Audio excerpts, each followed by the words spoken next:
గరుడునికి శ్రీహరి చెప్పిన యమ మార్గం, దుఃఖప్రదమైన యమ మార్గం. ఆ మార్గాన పాపులు వెళ్లే విధం గురించి అడిగినప్పుడు గరుడునికి శ్రీహరి ఇలా వివరించాడు.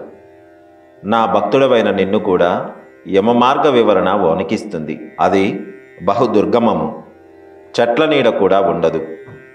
ఆహారం జలం కొంచెమైనా దొరకదు. అక్కడ ఏకకాలంలో 12 మంది సూర్యులు గొప్ప ప్రకాశవంతంగా వెలుగుతూ తప్పింపజేస్తారు. అది పాపాత్మలను బాధించడానికే. ఇంకా ఈ మార్గంలో చలిగాలి వైపరీత్యం ఇంతింత అని చెప్పజాలము. ఒక్కొక్క చోట కాళ్ళలో దిగే ముళ్ళు, ఒక్కొక్క చోట విషపూరితాలైన పాములు, తేళ్లు, మరికొన్ని చోట్ల కుక్కలు, పెద్ద పులులు, సింహాలు కరుస్తాయి. కొన్ని చోట్ల అగ్ని దహిస్తుంది. అలాగే ఈ దారిలో అసిపత్రవనం అని ఒకటి ఉంటుంది.